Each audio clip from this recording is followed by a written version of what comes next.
Well, all right. So, as one of my first videos here, I just want to talk about five basic things I live by, I preach, just that I do in my life and that I believe in and that I incorporate into my diet. So, the first one, I try to eat whole foods as much as I can. What do I mean by that? I mean non refined grains, non refined sugars, the whole food. Much of the food we eat now, in terms of carbs and sugars, which I'll get to later, is refined. Now, what does that mean? It means that they take out much of the nutritional value, if not all of it, probably you could say most of it, through this refining process and leave you only the starch.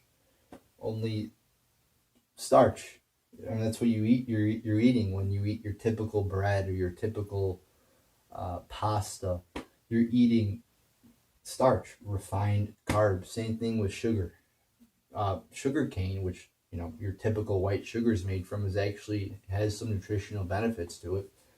But when they refine it, they just leave you with the white sugar, which is all bad for you. Obviously, I mean that's a common fact, but they take away the nutritional value. So eat whole foods as much as you can. Whole wheat, whole wheat breads. I mean, make your own bread with whole wheat flour. Number two, eat as much organic and non-GMO foods as you can. I realize it is expensive in many cases, but try your best. And these two go hand in hand. I put them together because if a food is labeled organic, it has to be non-GMO as well. If it's labeled USDA organic, that is. So look for that label. Very important label. And these two go hand in hand too because I'll give you a little brief little thing about how GMOs work. Scientists are genetically engineering plants, genetically modified organisms, genetically engineering plants to where that they use pesticides like glyphosate. Now, glyphosate is the active ingredient in Roundup. So they'll spray this Roundup on these plants. For example, corn or soy, two popular GMO ingredients or crops, which are found in a lot of foods now. But they'll spray these pesticides like Roundup, which will normally kill plants. I mean, you spray it on grass, you spray it on weeds, it'll kill everything. But these scientists are modifying plants so that glyphosate will not kill these plants. So they're making plants that would normally be killed by glyphosate not be killed by them. So in turn, we're ingesting this glyphosate, which kills plants. So that's why you got to look for organic and non-GMO. And not to mention, just GMO foods have been linked to a lot of negative health effects. So look out for both of those. Number three, processed foods with preservatives in them. I mean, there are just so many preservatives out there on the market.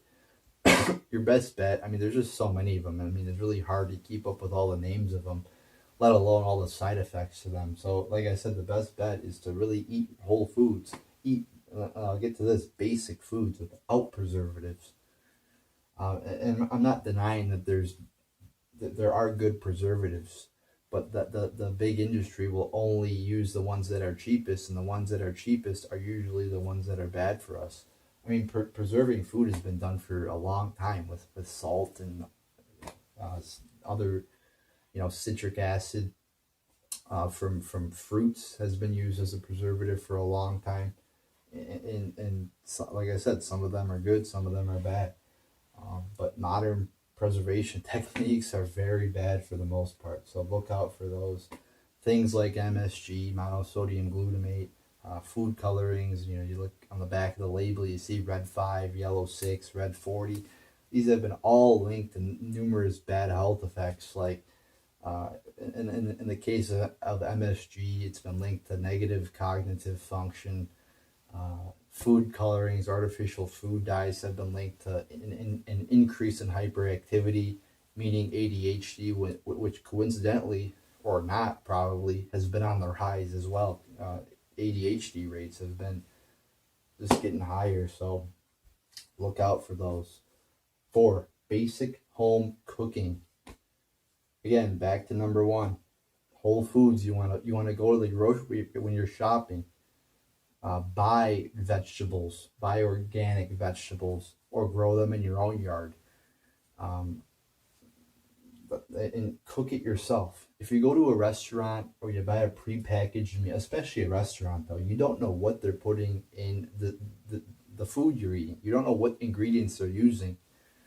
So you want to, as much as, I mean, obviously you're going to go out to people's houses to eat. You're going to go to restaurants, maybe get a salad if you go to a restaurant. But so you're not gonna be able to cook your own food all the time. But instead of going to get fast food or buying a prepackaged TV dinner, make it yourself. I mean, what do you think is better? Something made in a factory, mass produced, with all these things, glyphosate and chemicals and refined grains, or something you make yourself so you know what's in it? You buy organic, you buy healthy food so you know what's in it. Home cooking, the best way to go.